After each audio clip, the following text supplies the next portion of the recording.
tidak sedikit orang yang bukan saja tidak tahu tentang siapa dirinya, tetapi juga dia tidak tahu untuk apa ia ada di dunia ini.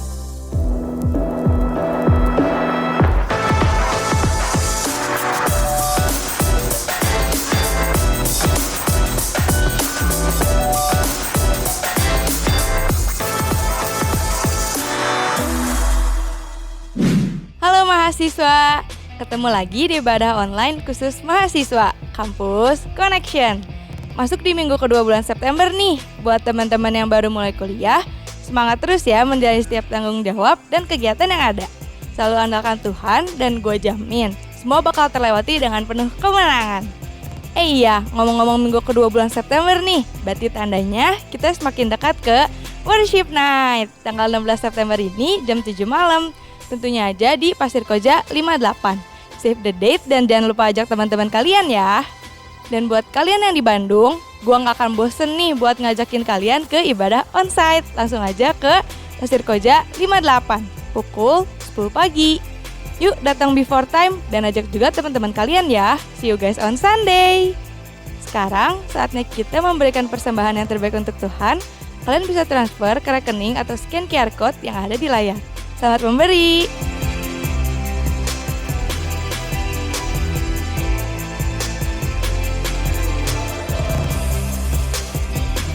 That's all informasi yang bisa gue sampaikan. Yuk kita siapkan hati dan pikiran untuk beribadah. Have a nice weekend.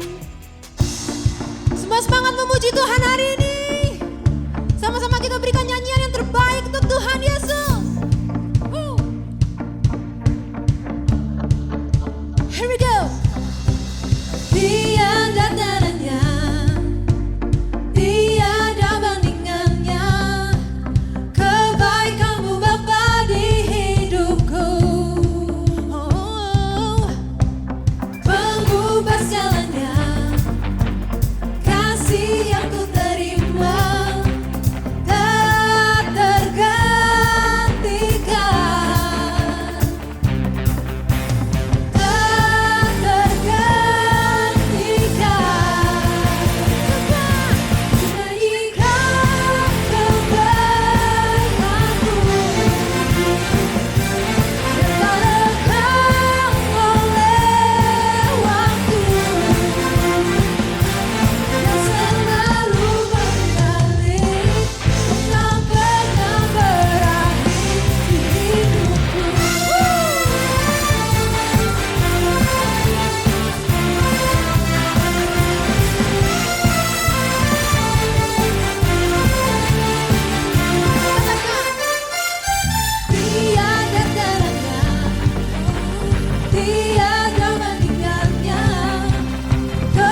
hadirat-Mu Tuhan dengan hati yang penuh dengan ucapan syukur.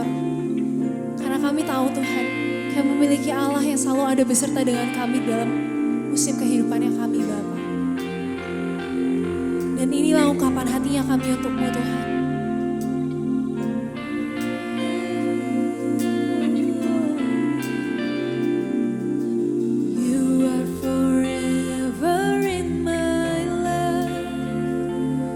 See me through the season,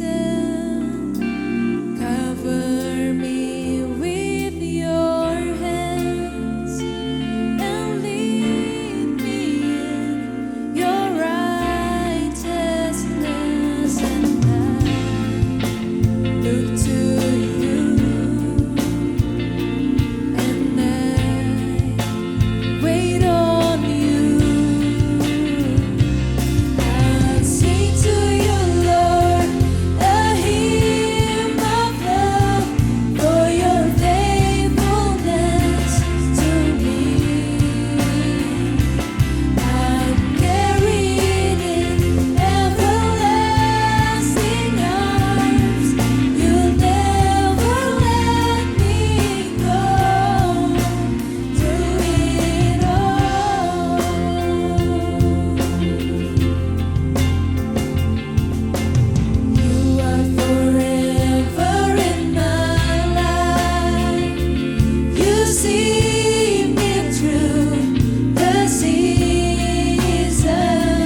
Halo teman-teman Campus Connection, senang kita bisa berjumpa lagi di minggu ini. Dan sepanjang bulan ini kita membahas tentang yang namanya identitas. Ya, minggu lalu kita membahas bagaimana seringkali identitas di dalam setiap kehidupan kita seringkali didasarkan atau bersumber dari hal-hal yang salah. Dan akhirnya membuat cara pandang kita terhadap diri kita pun akhirnya terdistorsi alias salah. Sementara sumber identitas yang benar ada bersumber dari pencipta kita, yaitu dari Tuhan. Sehingga kita belajar bahwa kalau ingin melihat diri kita dengan cara yang benar, kita harus menyandarkannya atau bersumber dari cara pandang Tuhan terhadap diri kita. Nah, kalau begitu, apa sih sebenarnya identitas kita? Dan hal ini yang akan kita belajar di minggu ini. Tetapi sebelumnya, mari sama-sama kita berdoa terlebih dahulu. Kami mengucap syukur Tuhan karena kasih penyertaan-Mu ada dalam kehidupan kami. Tak pernah kami ditinggalkan sendirian. Dan karena itu berbicaralah Bapa. Urapi hamba-Mu dan mampukan setiap kami untuk bisa menangkap kebenaran firman-Mu. Rombak pola pikir kami untuk bisa selaras dengan cara Tuhan. Dan apa yang menjadi kebenaran firman Tuhan. Kami menyerahkan kehidupan kami, tuntun kami. Hanya di dalam nama Yesus kami berdoa dan mengucap syukur. Amin. Teman-teman, ada banyak orang yang menjalani kehidupannya tanpa mengetahui siapa dia dan bahkan mengapa dia ada di dunia ini. Bisa jadi dia orang yang sangat pintar, bisa jadi dia orang yang sangat berbakat, bisa jadi dia orang yang sangat berada, tetapi bukan berarti otomatis dia tahu siapa dia yang sesungguhnya dan kenapa sih dia ada di dunia ini. Sehingga kalau ditanya tentang siapa dirinya, orang seringkali menghubungkan siapa dirinya dengan nama, dengan posisi, ataupun bahkan relasi yang dia punya di dalam hidup ini. Contoh-contoh nih kalau soal nama, kalau ditanya, siapa sih kamu? Biasanya kita akan menjawab, oh saya Jeffrey. Nah, tetapi sebenarnya Jeffrey itu hanya nama dan bukan diri saya yang sesungguhnya. Ya, sekedar nama. Sehingga kalau nama Jeffrey itu dirubah umpamanya nih ya, dirubah jadi Jonathan atau Jeremy. Nah, itu tidak akan otomatis merubah diri saya menjadi pribadi yang baru. Enggak, sama sekali tidak. Tetapi hanya berubah nama. Tidak otomatis merubah saya sebagai pribadi yang baru. Sehingga sebenarnya mengenal siapa nama kita bukan berarti kita mengenal siapa diri kita yang sesungguhnya. Tidak jarang juga saya menemukan mahasiswa yang mendefinisikan siapa dirinya berdasarkan posisinya dalam organisasi, himpunan barangkali, atau dia punya aktivitas di kemasyarakatan atau bahkan pekerjaannya. Lah, kalau posisi dijadikan identitas, bisa saja kita akan menjadi orang yang sering galau atau terjebak dengan yang namanya post-power syndrome. Ya, karena ternyata kehidupan kita mengalami fase di mana kita harus mengalami perubahan dalam posisi kehidupan kita. Contoh nih, dulu kamu dipelajar dan jadi pengurus OSIS. Semua orang di kelas, di sekolahan kenal kamu. Tiba-tiba kamu harus bertransisi ke dunia mahasiswa. Masuk kampus yang baru, masuk universitas yang baru, nggak ada yang kenal kamu. Terpaksa kamu harus mulai dari nol. Sehingga tidak heran ada banyak mahasiswa baru yang galau luar biasa. Kenapa? Dia coba sana sini. Kenapa? Pengen eksis. Pengen menunjukkan dan supaya semua orang kenal dia. Semualah dicobain. Dari unit kegiatannya. Mulai dari drum band, unit debat, mahasiswa, himpunan. Pokoknya semua mau dicoba karena pengen eksis. Tapi sebenarnya dasarnya adalah bicara tentang kegalauan. Siapa kita yang sesungguhnya. Padahal kalau kita tahu siapa kita sesungguhnya, kita tahu identitas yang sejati tentang diri kita, maka kita bisa mudah untuk bertransisi dalam berbagai musim kehidupan kita. Atau bahkan di gereja, istilah saya post pelayanan sindrom. Ya, ketika pelayanan kita ternyata harus berakhir di dalam satu musim dan kita harus bergeser, mungkin karena regenerasi barangkali di dalam pelayanan atau bahkan ada kebutuhan tanggung jawab yang lain di dalam pelayanan yang di luar zona nyaman atau kebiasaan kita. Saya pernah bertemu dengan seorang bapak umur 50 tahun. Dan kemudian dia berkata kepada saya seperti ini, Pak Jeffrey, hati saya buat anak muda. Kalau saya dipindahkan posisi saya dari jabatan ketua youth, rupanya dia ngotot untuk menjadi ketua youth, saya mau pindah gereja saja. Dalam hati saya mendengar perkataan sang bapak tersebut, ya ini sebenarnya dia cinta anak youth, anak muda, atau jangan-jangan sebenarnya dia cinta dengan posisinya. Semestinya dia harus mengizinkan ada anak muda yang lain yang mengambil posisinya di dalam kehidupan pelayanan. Dia bisa support anak muda dalam bentuk pelayanan yang lain sebenarnya. Kita harus sadar teman-teman, posisi di kampus, posisi di dalam pelayanan di gereja itu bukan identitas kita. Itu hanya apa yang menjadi kepercayaan Tuhan dalam kehidupan kita yang satu saat kadang-kala Tuhan minta kembali dari kehidupan kita. Atau bahkan relasi dalam kehidupan ini. Contoh nih, kalau ditanya, siapa kamu? Ada yang langsung jawab, saya anak bapak A. Saya anak ibu B. Mungkin kita bangga dengan orang tua kita yang punya pencapaian tertentu. Tetapi itu pun bukan diri kita yang sebenarnya. Kenapa? Karena itu sebenarnya hanya status relasi kita di dalam keluarga.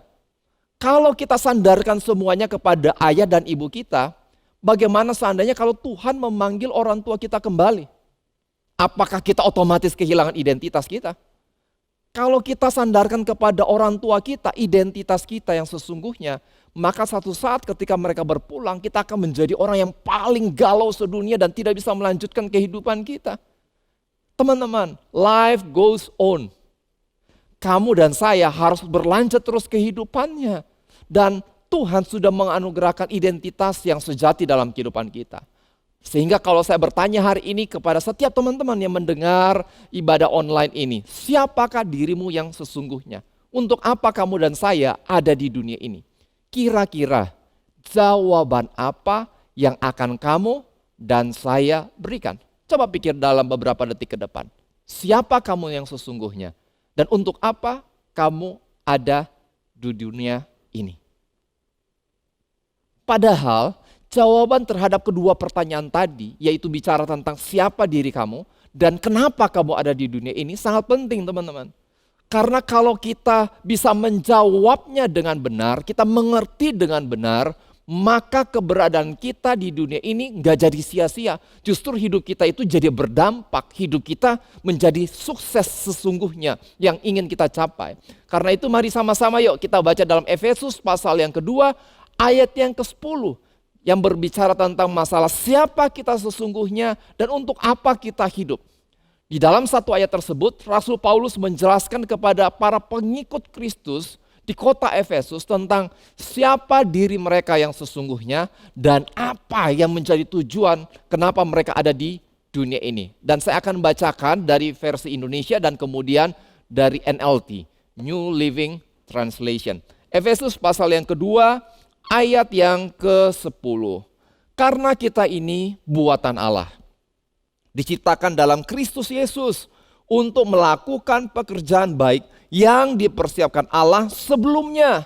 Ia mau supaya kita hidup di dalamnya. Dalam versi Inggrisnya, for we are God's masterpiece. He has created us anew in Christ Jesus, so we can do the good things He planned for us long ago. Melalui ayat ini, Rasul Paulus ternyata memberikan jawaban tentang siapa kita yang sebenarnya sebagai orang percaya dan apa tujuan hidup kamu dan saya secara umum di dalam kehidupan kita. Yang pertama yang kita bisa belajar dari Efesus pasal yang kedua, ayat yang ke-10 yang disebutkan seperti ini. Karena kita ini buatan Allah. Luar biasa. Kita ini buatan Allah. Artinya poin yang pertama yaitu kita adalah karya agung dari Allah. Ya, kita perlu sadar bahwa kita ini adalah masterpiece dan karya agung dari Allah. Masterpiece atau karya agung dari Allah. Sebentar saya jelaskan sedikit. Masterpiece adalah karya yang terutama atau karya yang terbaik. Karya yang teragung dari seorang seniman. Itulah yang disebut sebagai masterpiece. Saking berharganya sebuah masterpiece, maka biasanya tidak akan diperlakukan dengan sembarangan. Kenapa? Ya berharga.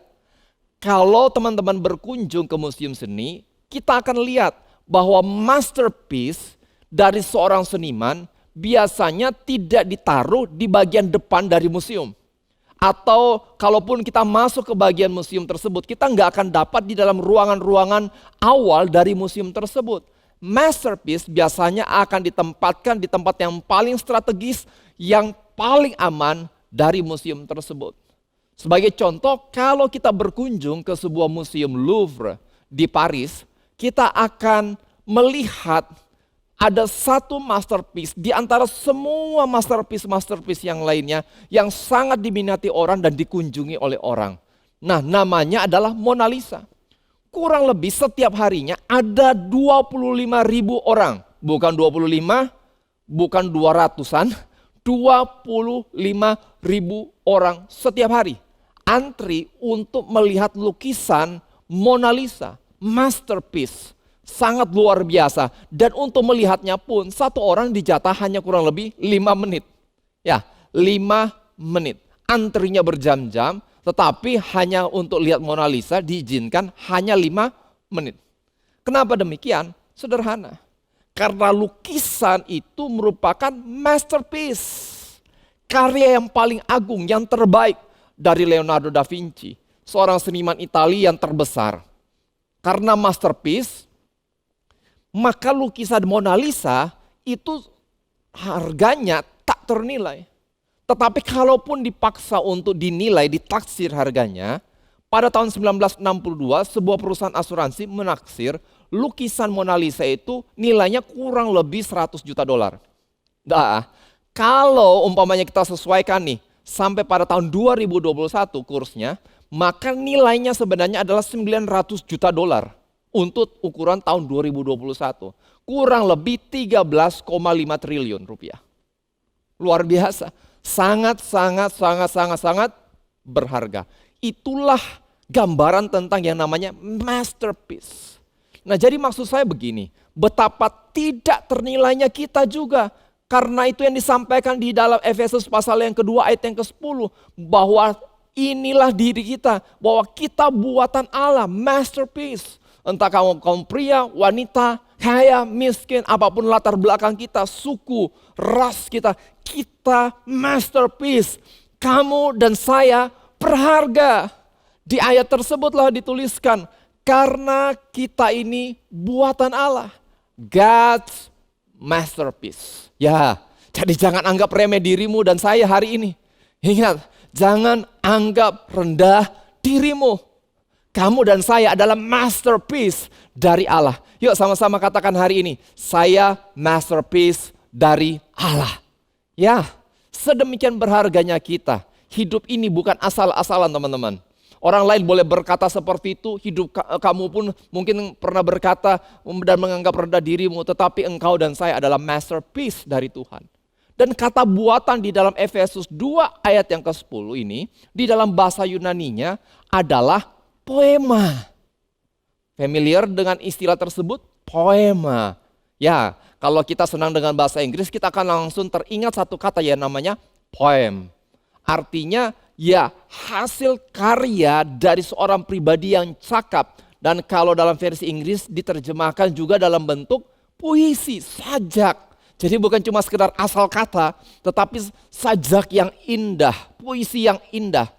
Sehingga itu menggambarkan bahwa yang membentuk kita adalah pribadi yang sangat ahli.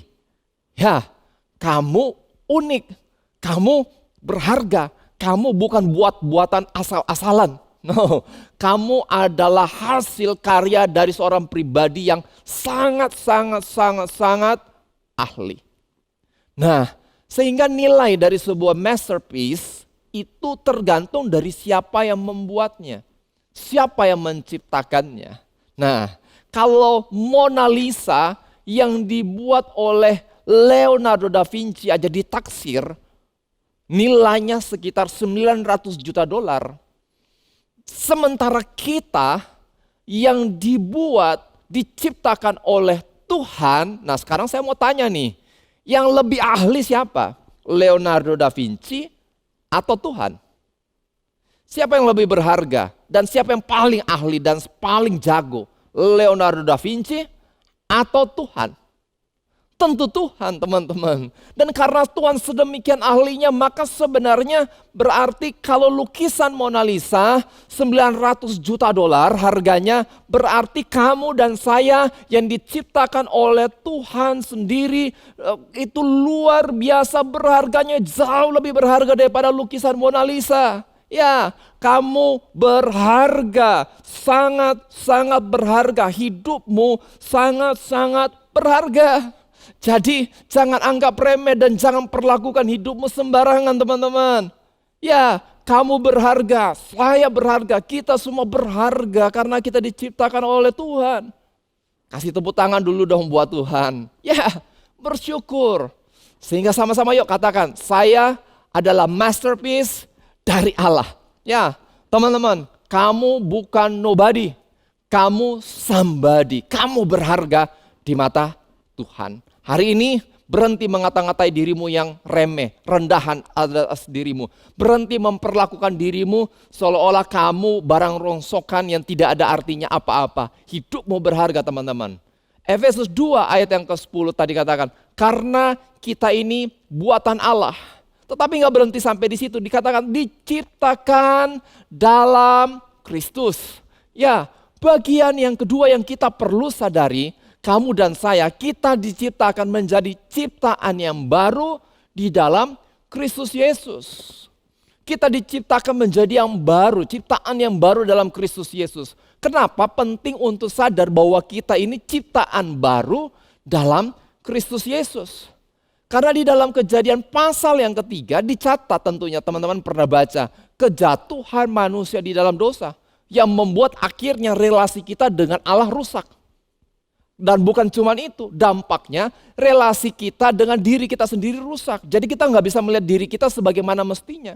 Kita melihat justru cenderungnya melihat kekurangan diri kita. Dan bahkan memang kita cenderung untuk berbuat dosa. Dan akhirnya relasi kita dengan sesama kita rusak. Ya, itulah diri kita. Sehingga mungkin tadi teman-teman katakan, aduh saya masterpiece tapi kayaknya rasanya rongsokan nih, rongsokan. Kok saya bikin salah terus? Kok masterpiece di mana? Oh saya bohong. Saya tahu persis yang mana yang baik, tetapi yang jahat yang saya lakukan. Nah. Tuhan gak berhenti di situ. Makanya dikatakan kita menjadi ciptaan yang baru di dalam Kristus Yesus. Allah melalui Yesus Kristus telah menebus dosa manusia. Ya, yang berantakan itu yang tadi karena relasi kita dengan Tuhan berantakan, relasi dengan diri sendiri berantakan, relasi dengan sesama berantakan. Nah kemudian Tuhan mau memulihkannya dan Tuhan tahu kita tidak berdaya. Tapi Tuhan lewat Yesus Kristus, Dia menebus dosa manusia. Nah dengan cara itu Allah memulihkan setiap kita yang menyambut anugerahnya dengan percaya kepada Tuhan Yesus. Berarti siapa diri kita sebenarnya? Siapa kamu yang sebenarnya? Kita adalah hasil karya yang agung, masterpiece dari Allah yang telah dirusak oleh dosa, tetapi oleh karena anugerah Allah, kemudian kita diciptakan kembali menjadi ciptaan yang baru di dalam Yesus Kristus. Itulah pentingnya menyadari kita ciptaan yang baru di dalam Yesus Kristus. Itulah kamu dan saya. Masa lalu kita di dalam Yesus Kristus tidak menentukan masa depan kita. Artinya kutuk dosa, ikatan dosa dari masa lalu tersebut tidak perlu membayangi kita. Kamu dan saya merdeka di dalam Kristus Yesus. Artinya kamu bisa berdiri hari ini bebas dari rasa tertuduh ataupun menyesal atas apa yang terjadi di masa lalu. Kita bisa memperbaiki diri kita bisa menerima pemulihan dari Tuhan atas kehidupan kita dan berjalan di dalam masa depan yang cerah atas kehidupan kita. Ya, 2 Korintus 5 ayat yang ke-17 menyinggung tentang hal ini, teman-teman. Dikatakan, jadi siapa yang ada di dalam Kristus, ia adalah ciptaan baru. Come on, ciptaan yang baru. Yang lama sudah berlalu, sesungguhnya yang baru sudah datang. Jadi kamu dan saya adalah ciptaan yang baru di dalam Kristus Yesus. Kamu punya kesempatan yang baru. Come on, bangkit kembali teman-teman. Ayo jalan lagi. Ayo bangkit lagi. Ayo bergegas, kejar apa yang menjadi panggilan Tuhan dalam kehidupan kita. Itulah kamu dan saya. Itulah identitas yang sesungguhnya dari murid-murid Yesus. Itulah kita. Sehingga kita punya alasan untuk punya pengharapan teman-teman. Itulah alasan kenapa kita harus mencari pemulihan dalam kehidupan kita. Karena Tuhan belum selesai dengan hidup ini. Janjinya ada untuk kehidupanmu dan saya. Nah, kalau kita menyadari bahwa kita ini masterpiece. Dan bahkan kalaupun kita mendapati, hidup saya berantakan. Tetapi kita menjadi ciptaan yang baru. Ditebus, punya kesempatan yang baru. Bisa mengalami pemulihan di dalam Kristus Yesus. Maka dampaknya ada di dalam tujuan hidup kita. Ya, sangat berdampak di dalam tujuan hidup kita. Karena bagian yang ketiga yang kita bisa lihat yaitu kita ada di dunia ini untuk melakukan pekerjaan yang baik. Perhatikan, pekerjaan yang baik, bukan pekerjaan yang buruk. Bukan pekerjaan yang asal-asalan. Bukan pekerjaan yang asal ada, asal hidup aja udah syukur. No. Tetapi bicara tentang pekerjaan yang baik. Come on guys. Efesus 2 ayat yang ke-10 bilang seperti ini. Karena kita ini buatan Allah. Diciptakan dalam Kristus Yesus. Untuk melakukan pekerjaan baik. Yang dipersiapkan Allah sebelumnya. Dan kemudian ditekankan. Ia mau. Tuhan mau supaya kita, kamu dan saya hidup di dalamnya. Ya. Kamu dan saya ada di dunia ini ternyata untuk melakukan pekerjaan baik. Itulah alasan kenapa engkau ada di dunia ini. Bukan asal hidup. Bukan jadi sekedar mahasiswa yang asal kuliah. Asal lulus. Ya pokoknya yang ingin karena disuruh oleh orang tua makanya saya kuliah. No, bukan. Ya memang Tuhan ya kebetulan aja saya dilahirkan sebagai seorang wanita. Ya kebetulan saja saya dilahirkan sebagai seorang pria. Kebetulan saja saya diterima di perkuliahan di universitas tertentu. Bukan. Tuhan punya maksud untuk engkau ada di tempat tersebut. Tuhan punya maksud dan Tuhan punya alasan kenapa engkau dilahirkan sebagai seorang pria, kenapa engkau dilahirkan sebagai seorang wanita, dan apa yang Tuhan ingin kerjakan lewat keberadaan dirimu tersebut. Tidak sedikit orang yang bukan saja tidak tahu tentang siapa dirinya, tetapi juga dia tidak tahu untuk apa ia ada di dunia ini. Ya, kelihatannya dia punya tujuan, kelihatannya dia sibuk. Himpunan. Tapi kalau ditanya sebenarnya mau ngapain? Ya biar keren aja, biar bisa ada portofolio kalau ngelamar kerja. Lah kalau sudah dapat kerja lalu mau ngapain? Ngumpulin uang. Kalau sudah ngumpulin uang mau ngapain? Menikah kak. Kalau sudah menikah mau ngapain? Punya anak. Kalau sudah punya anak mau ngapain? Punya cucu. Kalau sudah punya cucu mau ngapain? Bingung deh jawabannya. Masa bilang mati? No. Kamu dan saya punya tujuan dari Allah. Kenapa kita ada di dunia ini? Untuk apa kita ada di dunia ini? Rasul Paulus di dalam Efesus pasal yang kedua ayat yang ke-10 tersebut mengajak setiap orang yang membaca suratnya tersebut termasuk kita untuk kembali ke asal muasalnya kita. Yaitu siapa diri kita yang sesungguhnya. Tadi disinggung di dalam ayat yang ke-10 tersebut. Kita ini buatan Allah. Diciptakan dalam Kristus Yesus untuk melakukan pekerjaan baik. Jadi Tuhan sudah menyiapkan pekerjaan baik yang dipersiapkan Allah sebelumnya. Tuhan sedang memanggil hari ini, kalau engkau sebagai seorang mahasiswa, Tuhan belum berhenti sebagai statusmu sebagai mahasiswa. Ayat ini menegaskan bahwasanya keberadaan kita di dunia ini karena ada rencana Allah. Perkuliahan, pekerjaan kita, talenta kita adalah bagian dari rencana Tuhan. Kita ada di dunia bukan karena kebetulan. Justru Allah di dalam rencananya telah menebus dan memulihkan kita di dalam Yesus Kristus. Tujuannya bukan cuma untuk terima Yesus, tetapi untuk menjadi ciptaan yang baru dan melakukan pekerjaan baik yang Tuhan sudah siapkan.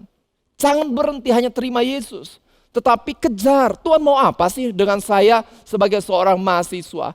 Cari Tuhan, tanya Tuhan mau apa sih? Kenapa saya diizinkan untuk bekerja di tempat tertentu? Kenapa Tuhan izinkan saya masuk di dalam jurusan teknik? Kenapa Tuhan izinkan saya masuk di dalam jurusan seni rupa? Ia menciptakan kita sebagai ciptaan yang baru dengan tujuan supaya kita melakukan pekerjaan-pekerjaan baik, tetapi yang telah Dia tentukan bagi kita. Nah, pekerjaan yang baik ini bukan hanya bicara soal melayani di gereja. Ya bersyukur dan memang semestinya kita melayani juga di dalam rumah Tuhan. Baca Alkitab, doa, nyembah Tuhan. Bukan cuma dalam bentuk itu. Tetapi kita harus melihat teman-teman, semua profesi, pekerjaan, tanggung jawab yang sedang dipercayakan di dalam kehidupan kita hari-hari ini adalah bagian dari pekerjaan yang baik yang Tuhan percayakan, yang Tuhan ingin kita lakukan sebagai ekspresi kita bahwa kita mengasihi Allah. Ya, jangan cuma sekedar sibuk mengejar nilai, tetapi kejar nilai untuk purpose yang datangnya daripada Tuhan.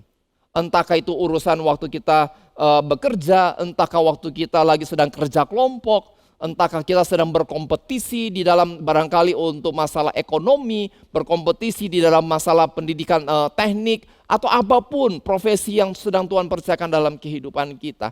Lihat bukan dengan kacamata ambisi pribadi kita, tetapi lihat dengan kacamata visi yang datangnya dari Tuhan. Sekali lagi saya katakan, bukan dari kacamata ambisi kita, tetapi dari kacamata visi Tuhan. Tuhan mau apa sih lewat perkuliahan saya? Kalau saya diizinkan Tuhan punya talenta ini dan saya yang terbaik di tengah-tengah angkatan saya, Tuhan mau apa sih? Apa yang bisa saya lakukan supaya lewat talenta, lewat bakat, lewat kebiasaan saya ini, saya bisa menyampaikan rencana Tuhan, kasih Tuhan kepada orang yang lebih banyak. Itu sebabnya teman-teman, di dalam Kolose pasal yang ketiga ayat yang ke-23, kita diingatkan, Kolose 3 ayat yang ke-23, agar apapun juga yang kita perbuat, hendaknya kita perbuat dengan segenap hati seperti untuk Tuhan dan bukan untuk manusia.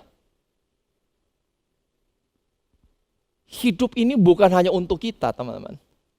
Tuhan mau memberkati kita. Tetapi sebenarnya rencana Tuhan bukan hanya memberkati kita, tetapi lewat kita menjadi berkat bagi orang banyak dan nama Yesus yang dipermuliakan. Itulah purpose yang sebenarnya kenapa Tuhan izinkan kita ada di muka bumi ini. Bukan hanya untuk kita, keberhasilan bukan hanya untuk kita, tetapi keberhasilan kita bisa bagikan kepada orang di sekitar. Hidup yang membawa dampak positif, membawa manfaat bagi orang banyak. Sehingga pertanyaan saya hari ini, sudahkah kamu melihat dirimu dan mengerti siapa engkau sesungguhnya di dalam Tuhan? Dan pertanyaan yang kedua, apakah kita hari ini sedang berkuliah dengan satu purpose yang jelas, yaitu untuk menjadi saksi yang terbaik bagi Allah?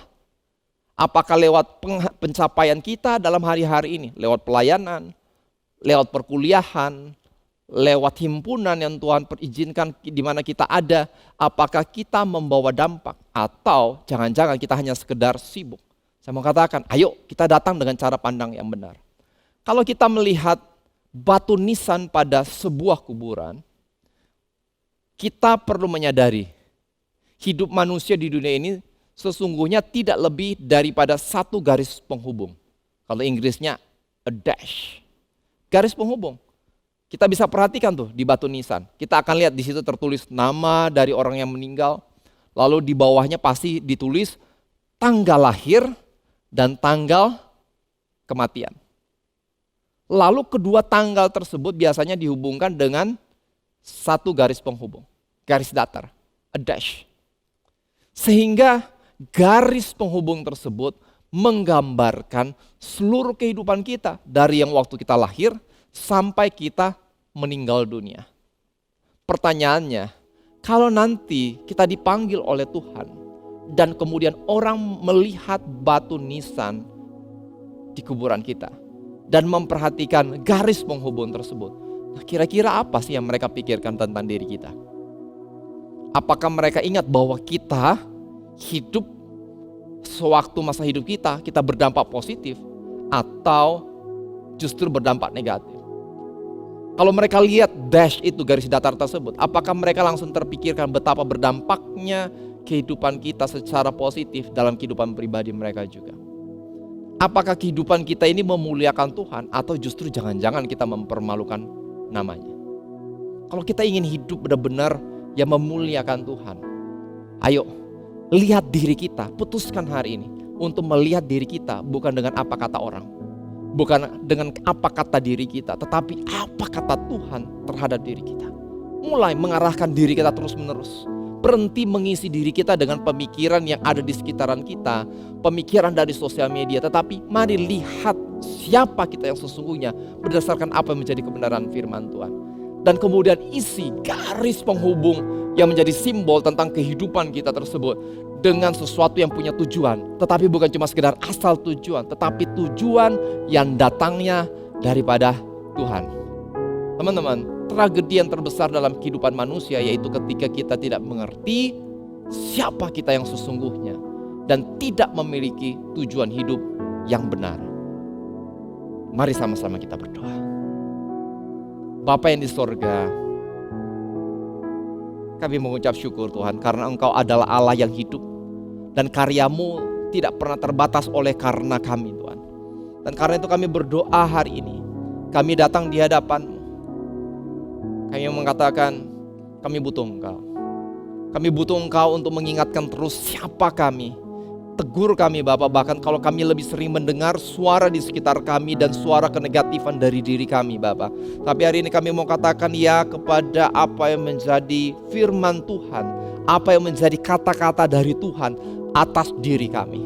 Bahwa kami ini berharga, bahwa kami ini telah ditebus, bahwa kami punya tujuan hidup, bahwa kami ini punya panggilan yang khusus yang datangnya daripada Allah. Dan tolong kami Bapa untuk mengisi setiap hari yang kami lakukan dengan persahabatan, waktu kami main bareng dengan teman, waktu kami sedang kerja kelompok, waktu kami sedang ujian, sedang mempersiapkan studi, sedang mempersiapkan lamaran kerja. Kami bisa melakukan segala sesuatu bukan hanya untuk mencapai sesuatu untuk keuntungan pribadi kami, tapi kami boleh melakukan semua itu yang terbaik karena kami tahu Tuhan punya tujuan untuk kehidupan kami dan kami mau menggenapinya. Roh Kudus tolong kami untuk bisa menangkap apa yang menjadi maksud Tuhan atas kehidupan kami. Dan hari ini hamba-Mu berdoa Bapa, setiap pola pikir yang salah, setiap perkataan negatif, setiap perkataan yang merendahkan diri kami, kesalahan masa lalu yang menghantui kehidupan kami mau patahkan di dalam nama Yesus. Hari ini kami mau katakan, kami ditebus oleh darah Yesus. Kami ditebus oleh darah Yesus. Tuhan memperbarui kehidupan kami. Tuhan memerdekakan kami. Dan kami boleh masuk di dalam pemulihan yang Tuhan siapkan atas kehidupan kami. Dan kami boleh berjalan menatap masa depan kami dengan penuh harapan. Jadilah kehendak-Mu di bumi seperti di sorga. Jadilah kehendak-Mu atas setiap kehidupan kami. Hari ini Bapa, hamba mau melepaskan berkat hikmat yang datangnya daripada Tuhan. Berkat secara kesehatan, kekuatan yang daripada Allah. Kecerdasan yang datangnya daripada Allah itu Tuhan. Dan damai sejahtera sukacita Allah memenuhi setiap teman-teman dimanapun mereka berada. Hanya di dalam nama Tuhan Yesus kami berdoa dan mengucap syukur. Amin. Teman-teman, kalau kamu membutuhkan doa lebih lanjut ataupun konseling, jangan lupa scan QR code yang ada di bawah ini dan para pelayan dengan senang hati akan menghubungi dan mendoakan teman-teman semua. Tuhan Yesus memberkati.